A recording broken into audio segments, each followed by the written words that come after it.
Hello guys, my name is Mubashir Ansari and today we are going to talk about the Himadri Specialty Chemical Ltd stock, and we are going to analyze the technicals and the fundamentals of this stock.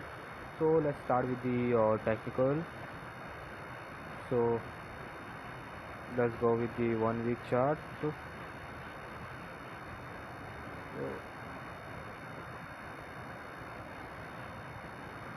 as we can see that it is going continuously up. There is a upward move and now here from here to here it is a correction, and now it is staying at this support. Now it is there is a high probability that it is going to be up from here. Okay, so the stock has moved too much up. It was all started.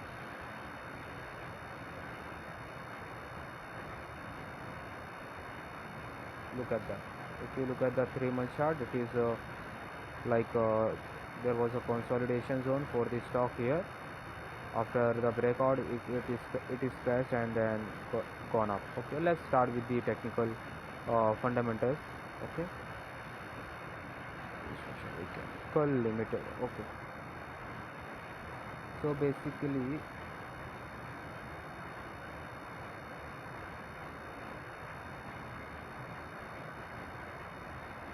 okay, so Himadri Specialty Chemical is primarily engaged in manufacturing of carbon materials and chemicals. It is the number one coal pitch manufacturer in India and is the only company to manufacture advanced carbon material in India. Okay, so it has a monopoly in the advanced carbon. It is also the largest player in naphthalene and SNF in India. Okay, the company is a key player in across the various product segments, including the battery materials, coal to pitch, tar pitch, carbon black, naphthalene, refined naphthalene, and SNF and specialty units. Okay, so market cap is around 22,000 crores, and it is a mid cap. We can say that stock is 37 and the industry is 36, means it is trading below the it is industry peers. Okay, return on capital employed 22 and return on equity is 16, means company has a low debt levels. As we can see, debt to equity is 0.08. Okay, promoter holding is 56.6 and the holding change in holding is 6.22 positive. That's a good sign for the company. Interest coverage is ratio is high because there is a less interest obligation towards the company. Growth for the 5 years 18.1, that's good. Quick ratio is 2.58 and the current ratio is 3.55. That means company is having stocks in their inventory. That's negative sign for the company. Book value is 75 and the current market price 464. Means price to book value is 6.17. That's quite high. Industry price to book value is 5. That indicates it is up by the 1.17. So sales growth for the 5 years 20.6, that's huge for the company, and EPS growth for the 10 years is 36.5. That's very good for the company. Dividend yield is quite low, and EV to EBITDA is quite high.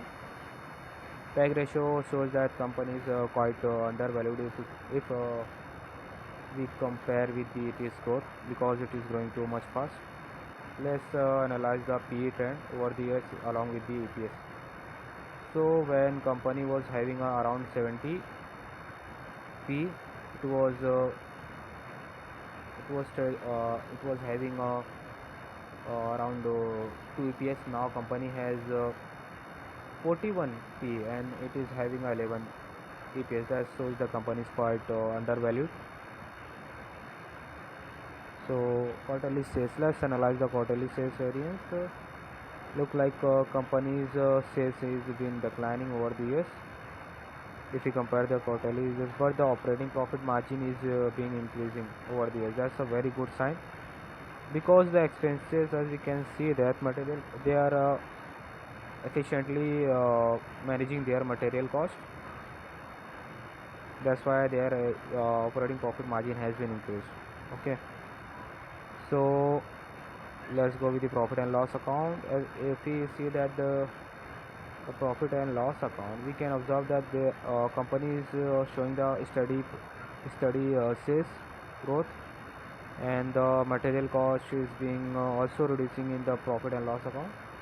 That's a very good sign for the company, and other costs also been reduced over the years.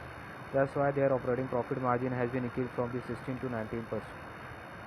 Interest obligation also been reduced over the years. Depreciation is quite same over the years. Okay, and the profit has been increased.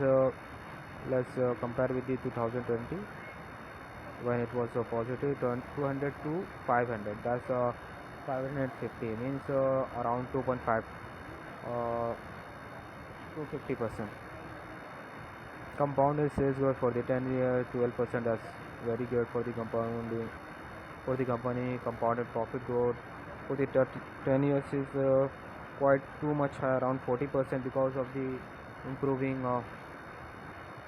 operating profit margin, and the stock price CAGR for the 10 years is around 41%. That's very good for the company. Return on equity is for the 10 years 12%. That's quite acceptable.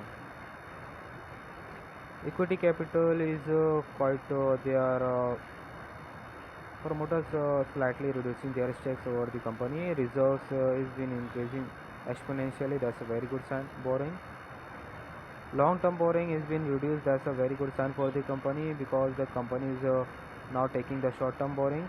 That's very good for the company. Non-controlling interest. Okay, trade payables has been increased. That's good, bad sign for the company. Fixed assets, as we can observe that the company's fixed asset is increasing. Also the building and the plant and machinery is quite increasing over the years. That's a very good sign for the company. This company is doing capex towards their fixed assets. Current work in process also there, and investment, company is also doing investment and increasing the value of their investment.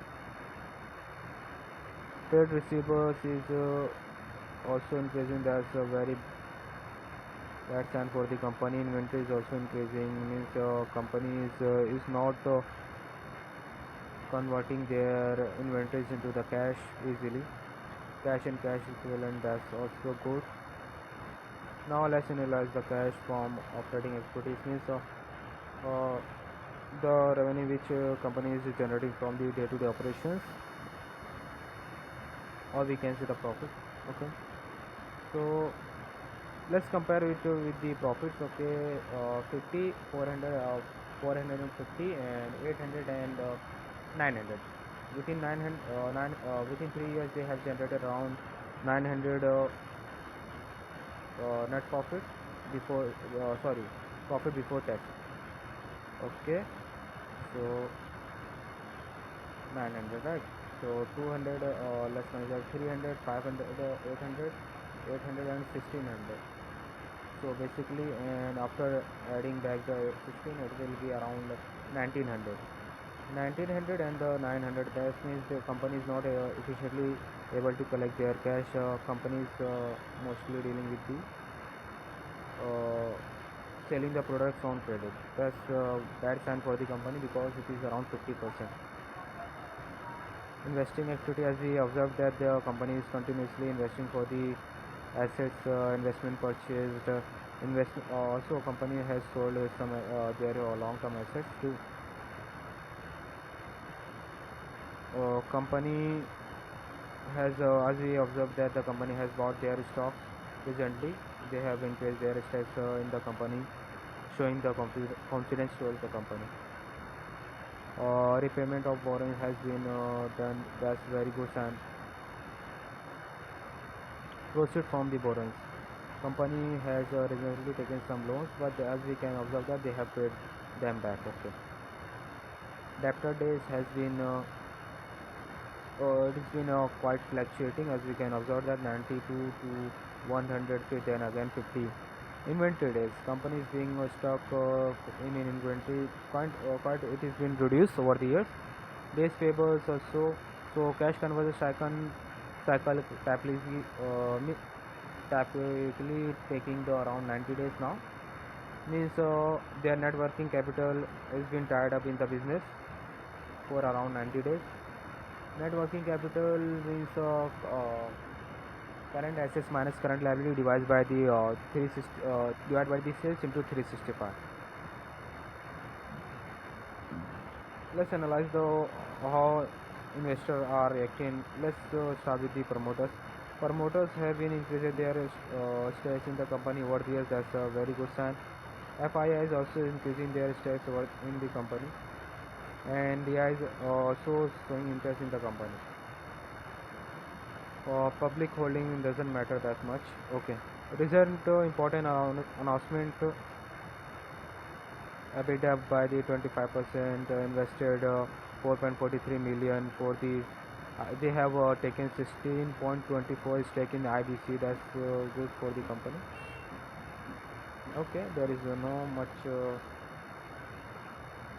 information needed. So basically company is quite doing very well, and currently it is as per the previous history P and EPS, we can observe that company is quite trading at a discounted rate, we can say that. But as per my observation, I have done DCF on this company. It is quite trading at a overvaluation if we compare the free cash flow and with the growth of the company. So we can I think it will be better idea to do a rupee cost averaging, means buying the stock when it is going down.